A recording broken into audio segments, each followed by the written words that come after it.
What if Vampire Survivors was combined with a competitive retro arcade game? Fast-paced action, structured levels and automatic character switching. Oh, and it's bullet hell too. That's the game I set out to make in just 14 days. No time to waste. It started as a simple sketch, but I had to turn it into something playable fast. So I went all in.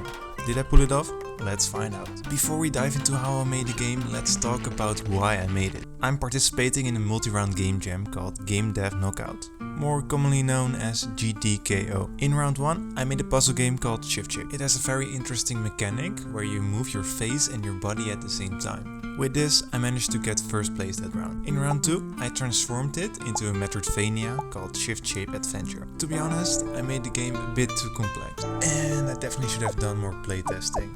And my original plan was to keep building on this idea. This round, anyone could be eliminated. I didn't want to take any risk, so therefore I scrapped my plan to build on my previous games. I wanted to start fresh. So I came up with a few ideas, but one stood out. I started sketching it, and the more I thought about it, the more I liked it. Imagine Vampire Survivors, but with structured levels instead of one endless map. You fight enemies, earn experience, level up and unlock upgrades.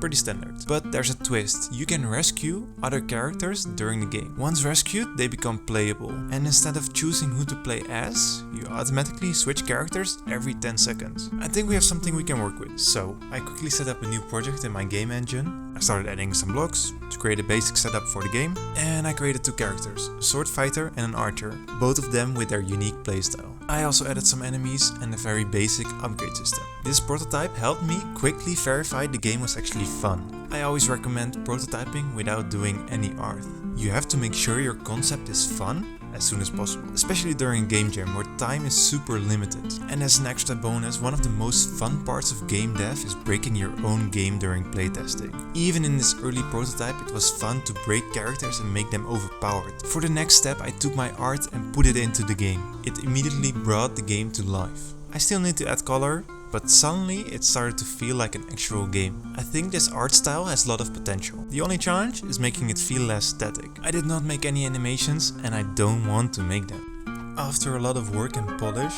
I created the basic tutorial level to teach the core mechanics. By this time, I was already 1 week into development, so it was the perfect time to start playtesting. I built a demo and passed it on to some friends and other game developers. Playtesting mid-jam is incredibly helpful.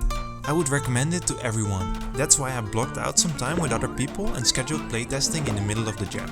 And it made my game so much better. The player always knows what's best, especially what's not working. And that's exactly what I needed to prioritize for the second half of the game jam. I fixed a lot based on the feedback. I made the tutorial more intentional and less cluttered. I split the tutorial into smaller levels and created more characters. And I worked on the difficulty curve, especially by adding tougher enemies, since some players said it felt too easy. There's also a leaderboard in my game. I challenge you to beat my high score. This is what I submitted. You can find a link to the game in the description. Do you think I made it to round 4? In the meantime, I'm working on some other changes to make the game even better. Let me know if you have any cool idea, or feel free to flex your high score in the comments. Next week I'll release an update along with the results of this round. You can subscribe to get a nice notification when that's live.